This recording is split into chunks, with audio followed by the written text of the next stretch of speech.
so here is a little bump date for you. It's really hot out.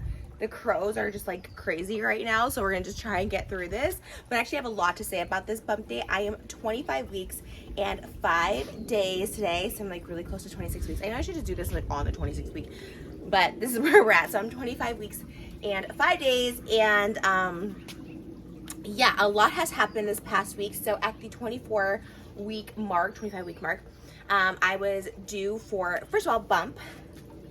I feel like my bump is looking so cute. I am so obsessed with it. I was doing stretch mark cream, and then I kind of stopped. I don't know. I can't do lotions, and it doesn't itch. My belly doesn't itch. Everyone is saying it's like really good if your skin itches. My belly hasn't itched.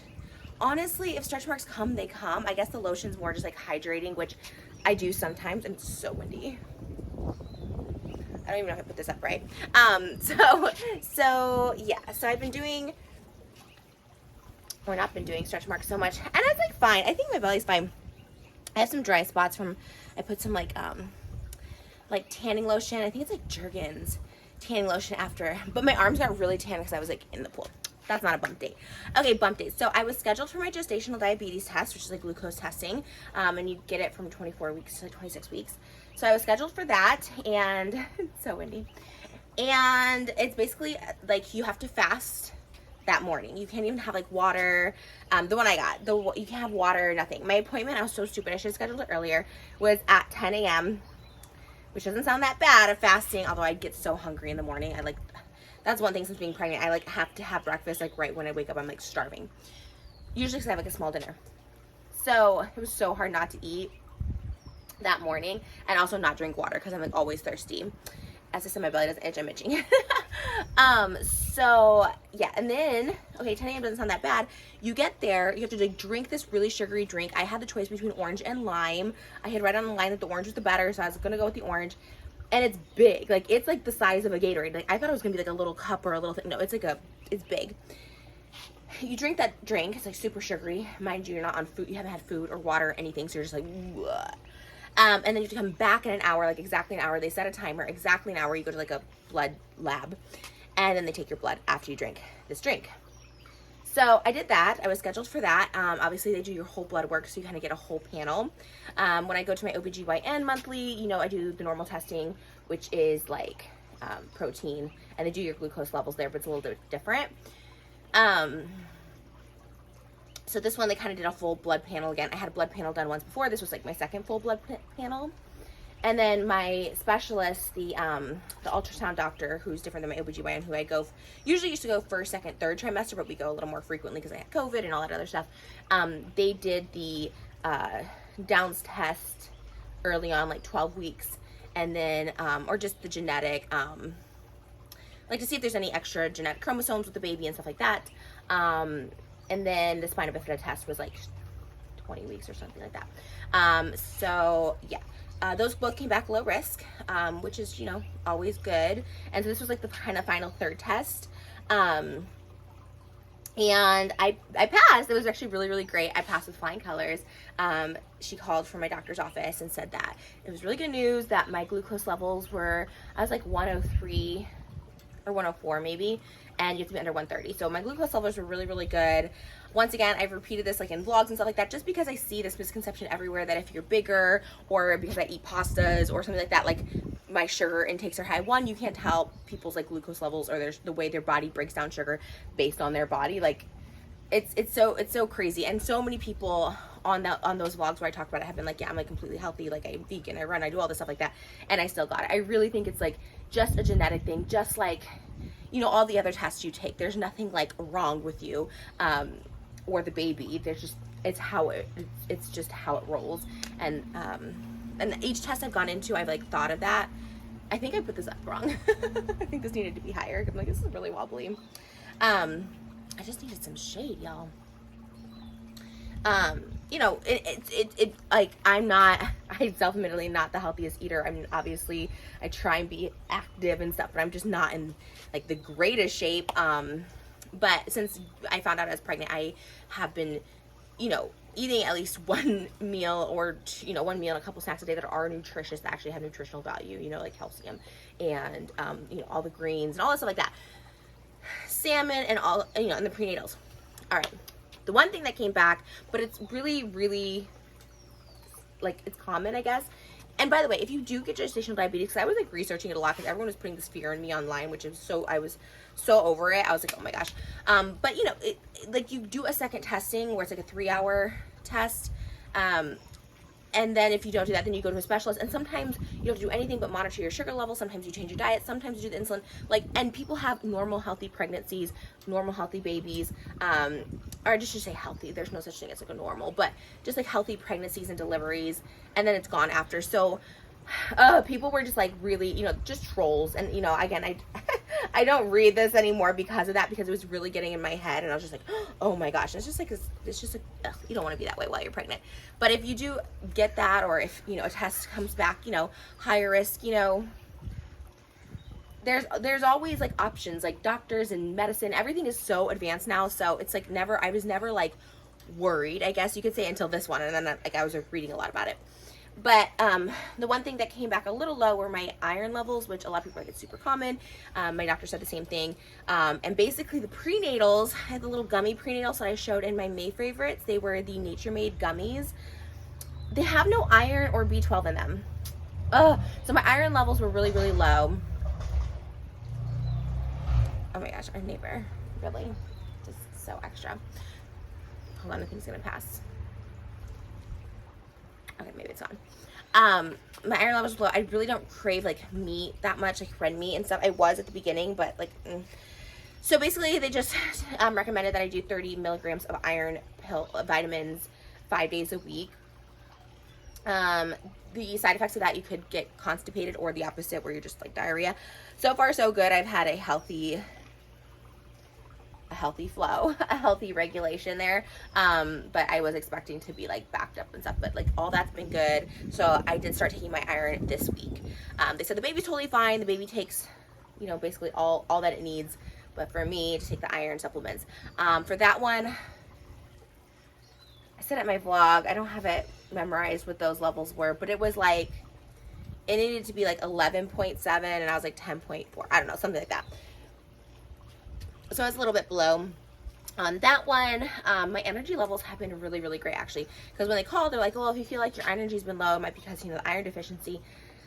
But honestly, I've been feeling really good. We actually have been going for cardio walks outside. It's so hot. It was the worst week to start doing this, but I do feel a lot better going on like inclines, getting out of nature. It feels a lot better. Not that I still don't love my cardio, because I love watching TV, but it's definitely a different workout when we go out. Our nursery is almost complete. I know people like get their nursery done super early. Like my husband is literally like hand painting all of it. It's insane. It looks so cool. So we will show you guys that once there's complete. We ended up getting a pink crib from Target, and we looked up the reviews on that. It actually looked really good. You know, it was like median price range. There's this new bassinet we got that's like $1,500 and it's like bougie, but of all the cribs, like, you know, we read so many reviews. Like Target has really good reviews on their baby stuff, and there was just like this really pretty pink one, and I was like, that's perfect. Yes, we need that crib. So we did get her a crib for her room and the bassinet for our room. And then we also have like a pack and play and stuff. And on that note, we're doing a baby shower. It's not gonna be a big baby shower. Let me know if you guys had a baby shower and how many people you want. I want to say like we're having like really close friends and family again. Our gender reveal was like that, and it was so perfect because I got to like talk to everybody. I feel when you have like bigger parties, you don't get to like talk with everyone necessarily. And I have a lot of like mommy friends, a lot of people, mommy and daddy friends, of people in my life that have had babies in the past year. So I was like, do I invite them to the baby shower, or should I wait until like her first birthday? Because we've been going to a lot of first birthdays for babies, and I think that's like the time, because, you know, all the babies can get out. You can get out with your baby and like do stuff. So I'm kind of like debating. Let me know, baby shower situation, who you invited, how many, was it, I don't know. We have like a planner I'm going to talk to see like if we have to like, I don't know. My mom and sister obviously are helping as well, but I feel like just to take the pressure off people, even with my wedding and stuff, I just never felt right like having anyone, like my friends and stuff all offered to do like wedding showers and, you know, like engagement parties, and I don't know, I never felt right having anyone else do it. I don't know, I think it's the thing that I've always struggled with, and I'm just like, no, like if we can take pressure off people to have to like plan something, you know what I mean? I see TikToks all the time on bridesmaids that are like, all of a sudden, like, we have to pay for the bride's trip and do all this, and then they kind of like resent the bride, I guess. So I don't know, I've always kind of felt weird about like having others, because a lot of people have offered, there's like music to throw it and stuff. So let me know. I know like some people will be like, oh my god, they're gonna have a baby shower, but it's just like, it's cute. I don't know. And just like our wedding, I mean, we don't like expect like presents or anything, because you know, we're obviously getting a lot. Some people had found my baby registry, and like honestly, that was just to compile everything we need and still need, because my sister-in-law, she has 4 kids now. She gave me like all this like newborn stuff that like must have. So I like, as soon as I got that, I put that on baby list, and then we're like going through it. We're obviously getting stuff in like real life at like Bye Bye Baby and Target and all that stuff like that, but there was just that. So I don't know, people are like, oh babe, but again, if I had a baby registry, so what? Like, you know, there's so much family that's like, oh, do you have a baby registry, like what do you want to get and stuff like that. So I don't know, we're still kind of debating on if we're going to send it to anyone, because again, it's stuff that we can just get, and I feel a little like putting people out. I guess it's tradition, but I think with our wedding too, people are like, well, what do you get someone who like just gets everything from themselves? And that's true, but it's like, I think with a baby it's like a little different, because like just anything, like a little blanket, I don't know, we'll see. It's such a thing. I just kind of wanted to have like a little event like a month before she comes, so it's kind of like planning all that stuff. I have to do my maternity shoots. Where did you guys get inspiration for your maternity shoots? You guys know I love to cosplay and do like celebrity inspired stuff, but I'm like, I kind of want to do my own, but then there's like no original maternity shoots really. We did a Lost cosplay maternity shoot. I don't think anyone's ever done that, but there's so many people just like in the garden, you know, with their thing, and maybe I'll do something like that because they are pretty, but I don't know. Or, you know, in the studio and you're like naked, I don't know, it's so hard. So I'm thinking about all that now, because now we are like getting closer to the finish line. So thinking about all that. Symptoms, I had migraines at the beginning of this week, which I never had all throughout pregnancy.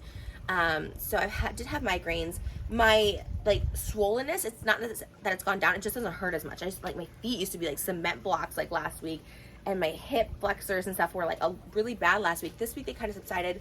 The migraines were kind of there in the morning, and then they kind of went away. I try not to take Tylenol. I didn't take any Tylenol for it. Really, the only thing I take is Tums, which I've been taking like 2 a day now, because the heartburn has just been so insane, and my doctor's like, no, just take it, don't even like wait, because they're totally fine. So yeah, other than that, my appetite has increased a lot actually, because I was kind of getting full, although last night I started getting that full feeling again. But at the beginning of this week, I was just eating like 3 big full meals and snacks and stuff, and then it kind of got that tight feeling again yesterday, where I was like, oh, like sleeping. It kind of just felt like I had, you know, a weight in my belly or something. I have a baby in there, so it's kind of the same thing. And I haven't started sleeping with my pregnancy pillow yet. I got it. I think I'm gonna have to start, because right now I have like 5 pillows stacked so high. I'm like at this like high elevated angle. My belly feels like it flops over with me. I can only sleep on my side at this point. No more tummy sleeping for me. Yeah, the test came back good. Iron levels were a little low, and the eating's been good. Walking has felt so good, because it's kind of also like feel like I'm preparing for like labor and delivery. Like I just really want to have stamina, I guess you could say, try and be as healthy like as I can, because I know it's a lot of work and pushing and stuff. I watched I did watch Cole and Savannah's birth vlog. I know they're very controversial YouTubers, and I mean their beliefs aside, I'm not going to comment on that. I did like enjoy watching their birth video. Savannah made it look really, really easy. Literally, she was like, even before the epidural, she was just like, no jokes right now. And then the epidural comes, and she was like, I love the epidural. And then when I was pushing, they're like, okay, you have to push so much. She's like, I'm not even pushing. And the baby just literally comes out of her. And she looked so calm, was not pushing. And then when they said push, she was like literally a breath. I was like, okay, God, please, can I have a delivery go that smoothly? I know that's like her 4th child, so I know they say they get easier, but yeah, I do love watching birthing vlogs, because I think it's like not as scary as people want to make it out to be. I don't know. You know me, I'm like a drama over here. I'm sure like my story, I'd be like, it was intense. Because then I watched Nicole Guerrero. I always say her name wrong. I watched her birth story, and hers was a little more complicated. She was like in labor 26 hours, I think she said, and yeah. One thing I learned was that the epidural has like a button that you can like refill, which is like cool. So once the epidural runs out, you can like refill it, which I think that's super cool. Because I never even really knew what an epidural was. I kind of like didn't really understand it, but I guess it like makes numb, so you can't feel the contractions. And like Savannah was saying, she can kind of feel her feet, but like you can't really feel anything, which is cool. I like that. So hoping I can get an epidural and everything goes smoothly. Like I still can't believe like my mom, Moses' mom, like so many people of the older generations like just never got epidurals. And I was like, wow, I have like respect for them. I mean, why wouldn't you take the epidural? I mean, now obviously, because you know, probably back then it was like new and people didn't know. But I do have like a amount of like crazy respect for anyone who's given birth without an epidural. But I guess that's nature, right? It's probably only natural that your body's able to do it. And I think that's it. My belly kind of has been the same, but I'm really loving it. I'm really feeling my belly vibes. This bikini is the Shop Alexis. I think I have to loosen these. I think that's why that's kind of like pinching and making a little muffin top. Shop Alexis has those ones that like sizes that are like they're like 1, 2, 3, 4, 5, 6 or something. I think this is a 5, which I'm like a double XL usually in other ones. So I love this brand. I think they're really, really cute. This is like a cheeky bottom one. And it's pretty full coverage. Someone else told me to try Moana bikinis. They said that they had plus size. They really only go to double XL. I tried to put one on for today, and I was just, I mean, that's a different kind of video. That's an OF kind of video. I was like, ooh, everything was popping out. So, yeah. But anyways, I'm kind of blabbing. This is BUMPDATE. 25 weeks. 5 days. I'm feeling happy. I'm feeling energetic. But I am feeling pregnant. I definitely feel my belly. I feel her moving a lot around more. I do feel things like shifting more. I'm like, okay, woo, you know, so everything is just, it's there. It's good. I love when I feel her. And, yeah, I was reading on my app, What to Expect is my app, that after, you know, you're intimate with your partner, you're just like, or your husband or whoever, that I was like, is it normal that the baby like moves? And so I like Googled that, and they're like, yeah, your baby can be active. But then on my app today, it was like, oh, the baby can be like really active, or it can like lull them to sleep, which is so interesting because for the longest time, like I wouldn't feel her after that. I was like, is she okay with it? Is she okay in there? And then like the last couple times, you know, she was like moving a little bit more, and so I guess it's like completely normal to have both, because I was kind of like, is this like okay? Is this not? Obviously, we ask our doctor, and you know, it's fine to have intimacy. Obviously, ask your doctor because every pregnancy is different. But yeah, other than that, now we're signing up for a CPR class, infant CPR class, and we are going to tour the hospital. It's feeling more and more real. I ordered a mommy and me like a robe and swaddle for the hospital, which I'm really excited about. Also, we have a very crazy bee problem right now. Oh my gosh. If you see over there, do you see that? Oh my god, the bees are coming. I feel like once I'm out here, the bees really come. Do you see all that like green stuff over there? I like can't zoom in right now. But it's supposed to like trap the bees, and then you're supposed to be able to like release them. It just attracts them, does not trap them. It does absolutely nothing. I think we have a hive or something. I'm not sure. What do we do to safely get the bees away from the pool? Because I know they want that water. I think they're like going for that fountain. That's for how many. There's so many of them now. Okay, I'm gonna go in. There was not that many before. But let me know what to do safely. I guess we can call it a bee person to safely remove them. Okay, now there's this commotion. Oh my god, there's so many bees now. I don't know why they came out. I think they came out. Okay. Anyways, I'm gonna go. That's my bump date. I hope you guys have a great week. Stay safe, stay healthy. Thank you for all the love. Thank you for all the feedback and stories about your own pregnancies and birth. People who are pregnant twins with me right now. I really love hearing about your journey, where you're at, how you're feeling. And we keep it positive here. That's what we do. Anyways, I love you guys, and I'll see you in the next video.